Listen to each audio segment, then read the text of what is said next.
안녕하세요, 미신훈입니다. 오늘은 구독자분께서 D-Wave 퀀텀에 대한 개인적 의견을 물어보셨는데요. 부족하지만 그에 대한 개인적 사견을 짧게 이야기해 보도록 하겠습니다. 우선 D-Wave 퀀텀의 재생 목록을 보시면 D-Wave에 대한 이전 스토리가 있고요. 오늘은 좀 더 개인적인 이야기를 해보겠습니다.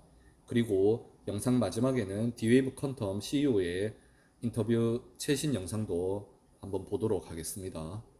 구독자분께서는 첫 번째, 양자 컴퓨팅이 너무 먼 미래의 일이 아닐까 하는 것에 대한 의견을 문의하셨고요. 두 번째, 주가는 얼마까지 보고 있는지. 세 번째, 장기 투자를 하고 있다면 D-Wave 퀀텀에 대한 믿음이 있다는 것인데 한 자릿수 대에 진입한 평단가에 불과하고 수익이 나고도 장기적으로 가져가는 이유를 문의하셨습니다. 첫 번째 질문에 대한 답변은 게이트 기반은 상용화가 아직 멀었지만 어닐링은 이미 시작되었다고 저는 생각되어집니다. 일본 타바코 등 사기업의 실제 매출 사례가 나오고 있고 게이트 기반 업체의 연구소 및 정부기관 매출과 달리 최적화 및 에너지 절감 산업의 실제 매출을 내고 있고요. 이 매출이 단순 일회성 매출이 아닌 효과를 보고 정기적 사용이 가능하느냐가 중요할 것 같습니다. 제가 보는 주가 전망은 연말까지 $20에서 $30 사이입니다. 그 이유는 우선 성장주에서 중요한 부분인 막대한 현금을 보유하며 재정이 튼튼하고요. 어닐링 기반 리클라우드 판매와 실제 고객 후기가 긍정적입니다. 올해부터 실질적인 리클라우드를 통해 업체들이 어닐링 양자 컴퓨터를 사용하고 있고요. 후기가 긍정적이기에 고정적 사용자가 있을 것으로 보이고 있습니다.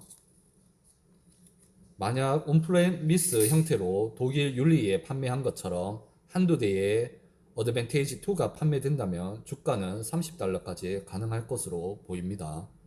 이에 반해 어닐링 분야에 효과가 없다는 점이 부각되어 매출 악화가 되는 것 이외에는 큰 리스크는 없는 것으로 저는 보여집니다. 현재까지는 후기가 좋기 때문에 장기 사용이 높다고 개인적으로 판단됩니다. 이에 다른 의견이 있으시거나 정보가 있으시면 공유 부탁드리겠습니다. 마지막으로 장기 투자의 이유를 보면 우선 저는 장기 투자를 할 때 산업의 장기 성장성을 봅니다. 양자 산업의 파이는 계속 커질 것으로 보이고 있습니다. 그리고 그 분야의 독점성을 보는데 많은 양자 컴퓨터 종목 중 D-Wave는 어닐링의 독점적 위치에 있습니다. 많은 분들이 게이트 기반이 주된 양자 종목이기에 폄하받고 있는 부분도 있지만 최적화 및 에너지 절감 산업에 특화되어 계속된 수요가 있을 것 같습니다. 저는 수요는 있다고 보기에 어닐링의 최적화 부분과 에너지 절감에 효과가 있게 신제품이 출시되고 해당 기업의 매출이 성장하는 것이 중요할 것 같습니다. 또한 독일 윤리희의 연구소의 온프레미스 형태로 판매된 것과 같이 판매가 추가적으로 된다면 고마진 매출이 가능합니다. 이러한 고마진 매출이 가능한 기업은 몇 없습니다. 현재 데이비스 내 설치된 제품과 연세대 MOU 발표 후 추가적인 판매에 대한 기대감이 커지고 있으나 쉽지는 않을 것 같습니다. 하반기에 정부 기관들이 관련 예산이 집중되기 때문에 기대해 보겠습니다. 따라서 장기 투자 시에는 선진입자의 복리 효과가 있습니다. 어닐링에 효과가 없거나 강력한 경쟁자가 발생하기 전까지는 장기 보유로 저는 생각하고 있습니다. 제 생각이 틀릴 수도 있고 다른 의견이 있으신 분들의 생각이 맞을 수도 있습니다. 참고로 생각해 주시고 모든 투자자분들의 좋은 결과가 있기를 바라겠습니다. 그러면 이어서 D-Wave CEO의 영상을 보겠습니다. CEO도 최적화 부분의 강점과 에너지 절감 산업에 대한 부분을 강조하고 있습니다. 영상을 시청해 주셔서 감사합니다.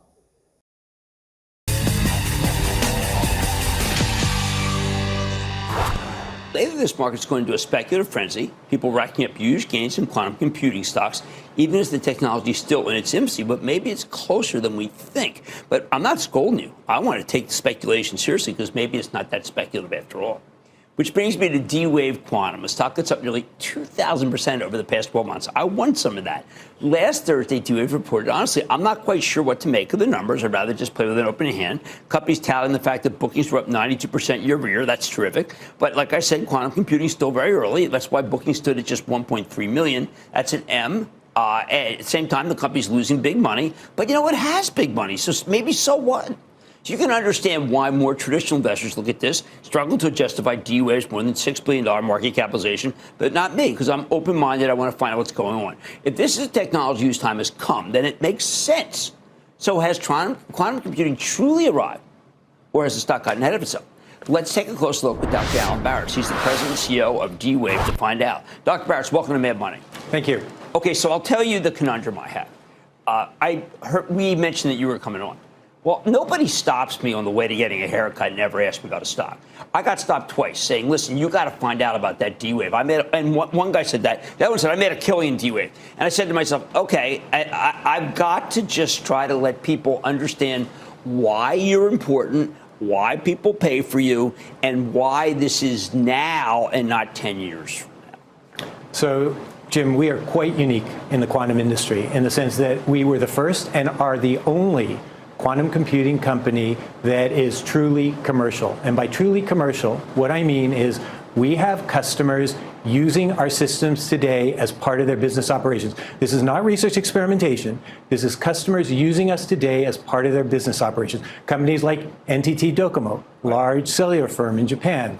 Companies like MasterCard. Okay, because Michael Meeback is someone I know really, really well.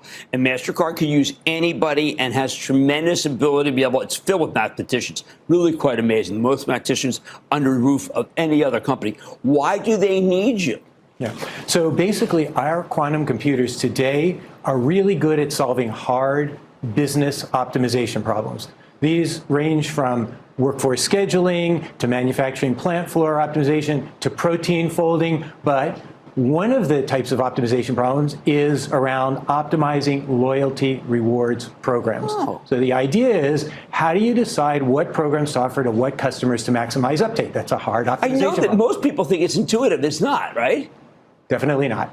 And the way to make more money would be, can they bring you in to show them, or is that something, and will they pay you for that? Because I'm trying to figure out, what if I could get that information, why not pay you $20 million for that information, get you to really mine it for me? So it's not so much the information, it's the computation. Okay. We're not about big data. What we are about is solving hard computational problems to get to better answers and better outcomes. Okay, so what for GE Vernova, which is a fabulous company that does alternative energy but also natural gas turbines, what kind of outcomes are you trying to find for them? So basically what we are trying to do is help all of our companies improve their business operations. Okay. So in the case of GE Vernova or any energy companies, it's all about how do we optimize the grid and how do we make it more reliable. Well, okay, so that is so important to GE Vernova that I would think that they would pay you a lot more money than maybe they're paying you now. Is that possible? Absolutely. So we are, as I said, the only commercial quantum computing company, but we are still in the very early stages of commercialization. Okay. So today, we are working with our customers through our professional services team to help them understand which of their applications can most benefit from quantum, to help them build out those applications and then ultimately move them into production. As they start moving into production, that's where we will see a significant revenue uptick. Okay, so I am also told at the same time, you've got to ask about, is he going to destroy Bitcoin? Now, can you explain to people why you may or may not be able to destroy Bitcoin? Yeah, so we announced about 2 months ago that we had, for the first time ever, been able to show that our quantum systems can solve an important real-world problem, a useful problem that cannot be solved classically.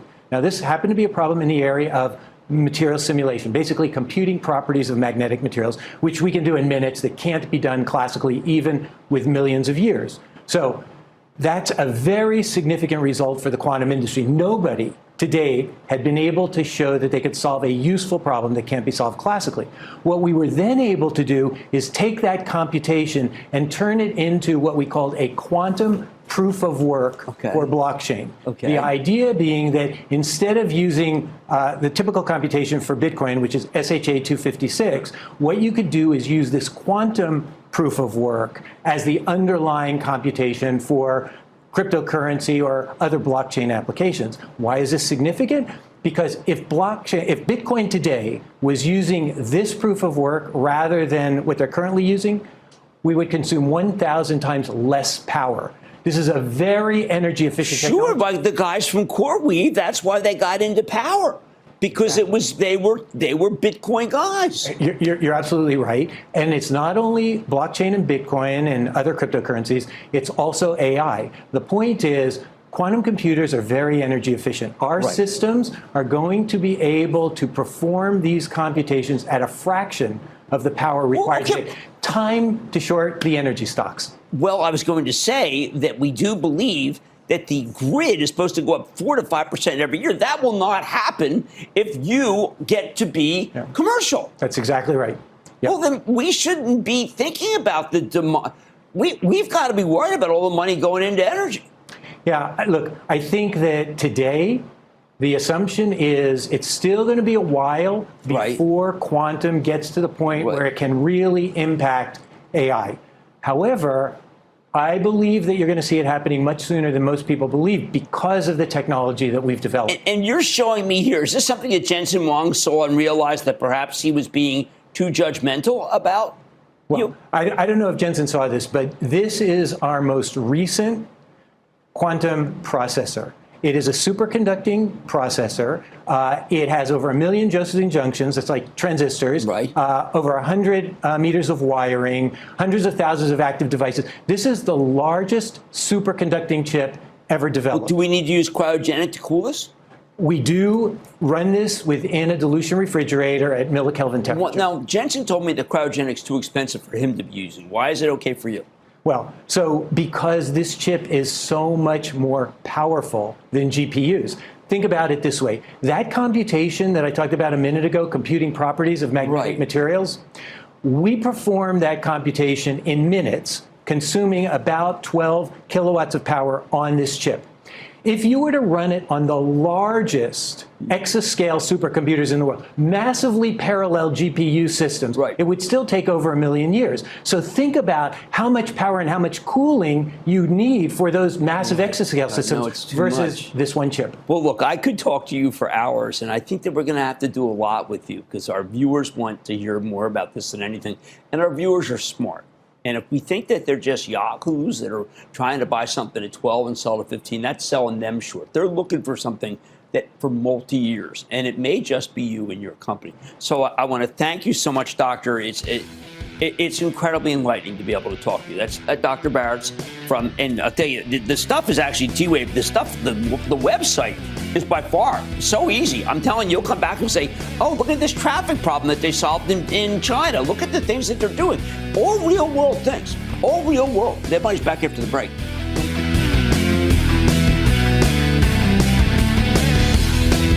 Coming up as summer